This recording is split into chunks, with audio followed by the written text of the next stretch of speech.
This video contains synthetic content which has been approved by Rick Kimberley and RSM Australia. Hello and welcome to RSM's Global Employer Services Update, covering all updates that occurred during November 2025. The ATO has confirmed that Payday Superannuation will commence on the 1st of July 2026, requiring employers to pay employees superannuation guarantee contributions at the same time as salary and wages. The legislation received assent on the 6th of November 2025 through the Treasury Laws Amendment, Payday Superannuation Act 2025, and the Superannuation Guarantee Charge Amendment Act 2025. Deputy Commissioner Emma Rosenzweig described the reform as a once-in-a-generation change and urged employers to begin planning now, noting that many employers already pay super on payday and do not need to wait until the law takes effect. The reform is intended to address unpaid superannuation entitlements, estimated at more than $5 billion each year. Industry bodies, including the Association of Superannuation Funds of Australia, ASFA, have described the change as significant, noting that it will improve fairness and retirement balances. ASFA has launched its in-practice program to prepare the industry, focusing on regulatory settings, SuperStream v3, technology upgrades, and employer communications. Major funds such as Australian Super, Australian Retirement Trust, ART, and REST have welcomed the reform, highlighting benefits such as earlier payments and stronger compounding growth. From the 1st of July 2026, the ATO will introduce SuperStream version 3 to support the implementation of Payday Superannuation. Employers will be required to send contributions and data electronically in a standard format, with the upgrade designed to reduce errors, provide clearer error messages, and enable faster payments. The new payments platform, NPP, will be used to allow contributions to reach super funds more quickly, potentially on the same day. A new member verification request, MVR, will be introduced to allow payroll systems to confirm employee super fund details before contributions are made, reducing the risk of rejected payments. Employers will also receive earlier notice of major super fund changes such as mergers. The ATO advises employers to confirm that payroll software is ready for MVR and improved error messaging, review current error messages, check how contributions are paid, and ensure default super fund registration details are up to date. We also wish to flag that the Small Business Superannuation Clearinghouse will close from the 1st of July 2026, requiring small businesses to transition to an alternative superstream option. Staying on the topic of superannuation, a corporate catering company director has been held personally liable for $2.8 million in unpaid tax obligations after failing to meet superannuation guarantee charge and GST liabilities. The ATO issued director penalty notices, which allow directors to be held personally responsible when companies do not meet their tax obligations. The case demonstrates the ATO's enforcement of DPNs and highlights that directors cannot avoid responsibility for company tax debts, including superannuation and GST, even if the company itself is insolvent. The ruling reinforces the importance of directors ensuring compliance with tax requirements, as failure to do so can result in significant personal financial liability. A recent federal court case against OSMCAP, a labour hire company for BHP, highlighted that employers cannot simply roster employees to work on public holidays without first asking them. This case found OSMCAP to have breached the Fair Work Act 2009 by requiring 85 miners to work on Christmas and Boxing Day in 2019, depriving them of the opportunity to provide reasonable grounds for why they could not work. Section 114 of the Act entitles employees to be absent on public holidays. And while employers may request that they work, the request must allow for a genuine choice. The ruling is significant for rostering and broader wage compliance processes. It confirmed the following steps must be followed. 1. Employers must request that an employee works on a public holiday, including days such as Christmas. 2. Employees must be given the opportunity to raise reasonable grounds for why they are unable to work. 3. Employers may still require an employee to work if they consider the grounds put forward to be unreasonable, though this may be difficult to argue in relation to days like Christmas.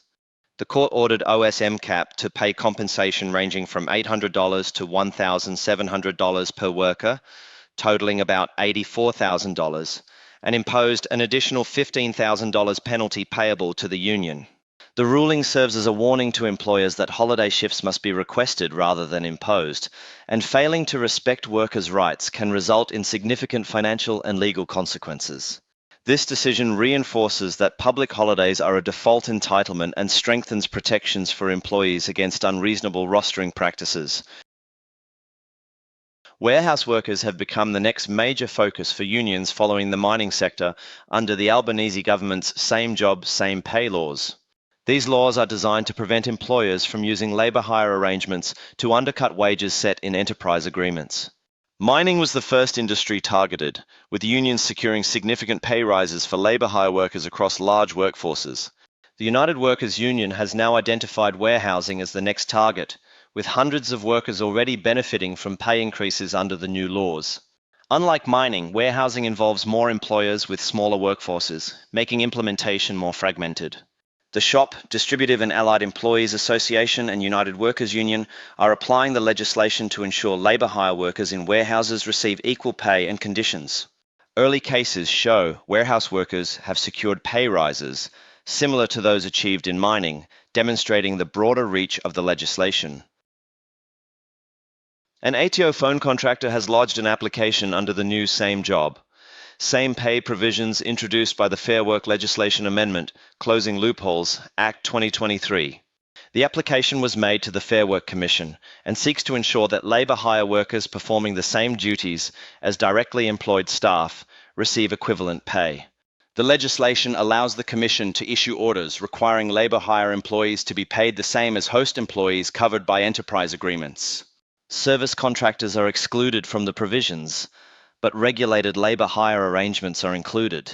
This case is one of the first applications under the new laws, following earlier rulings in the mining sector, where labour hire workers were awarded pay increases. The outcome of the application could set a precedent for similar claims across government agencies and private employers using labour hire. The Fair Work Commission has reported a 57% rise in dismissal and general protections claims between July and September 2025, with almost 40% of settlements exceeding $10,000.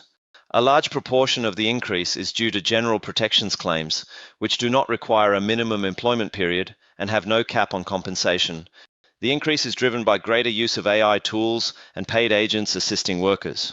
Reforms have been announced to tighten processes, including stronger application requirements and enhanced screening to manage the growing caseload.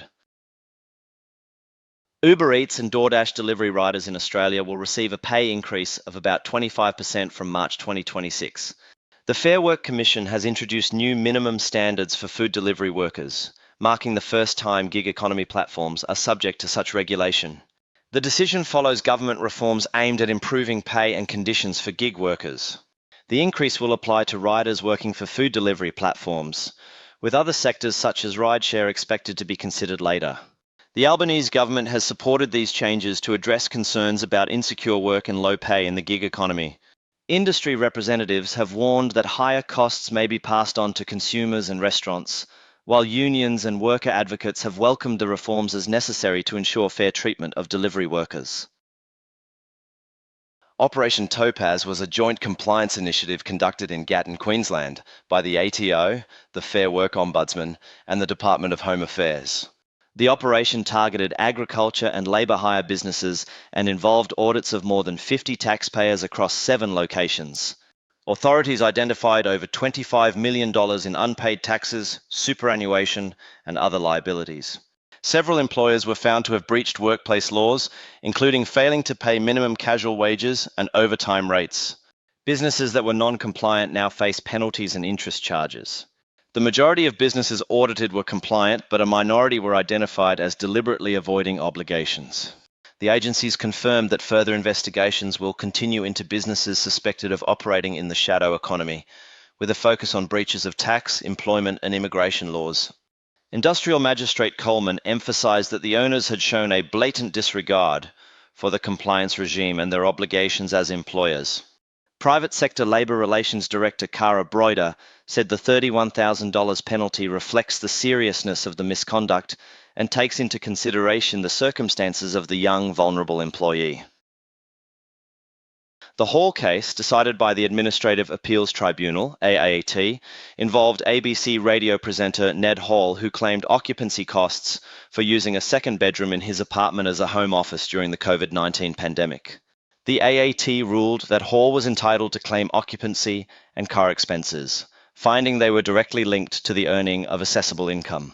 This decision challenges the ATO's long-standing position that home office occupancy expenses, such as rent and mortgage interest, are generally not deductible unless the space is considered a place of business. The ATO has lodged an appeal to the federal court against the decision. If upheld, the ruling could allow employees to claim significant deductions for occupancy costs, which may have substantial budgetary implications. The case is considered important in the context of modern work arrangements, where many employees perform substantial duties from home, and highlights the need for taxpayers to carefully consider eligibility for home office deductions while awaiting the outcome of the appeal. Finally, on some personal tax considerations, the ATO has released Draft Ruling TR 2025/D1, which targets tax deductions for holiday homes and short-term rental properties. The ruling applies to individuals who own rental properties but are not operating a business. It requires that all amounts received for property use be declared as assessable income, including payments from short-term guests, long-term tenants, and friends or family paying discounted rent. Deductions for expenses such as interest, rates, insurance, and maintenance will be reduced or denied if the property is mainly used personally or rented out in non-commercial ways. The ruling clarifies that simply advertising a property for rent is not sufficient to claim deductions, and genuine commercial intent must be demonstrated. Owners who use their holiday homes during peak rental periods or rent them below market rates will face stricter limits on deductions. Under Section 26(50) of the Income Tax Assessment Act 1997, certain holiday homes will be classified as leisure facilities, meaning deductions are not allowed unless the property is primarily used to produce assessable income. The ATO is particularly monitoring owners who use holiday homes during peak rental periods or rent them below market value, as these situations suggest personal use. The ATO has also issued 2 new practical compliance guidelines, PCG 2025/D6 and PCG 2025/D7, to outline how rental income reporting, private use, and deductibility will be assessed. This draft ruling replaces older guidance, IT 2167, and reflects the ATO's concern that many taxpayers have been claiming deductions for properties primarily used for personal enjoyment. Thank you for joining us for our latest Global Employer Services update. If you have any questions or would like to discuss how these developments may affect your business, please don't hesitate to contact your local RSM Global Employer Services team. Myself and Peter in Melbourne, Gina and Neve in Perth, or Jason in Sydney. Looking forward to connecting with you soon.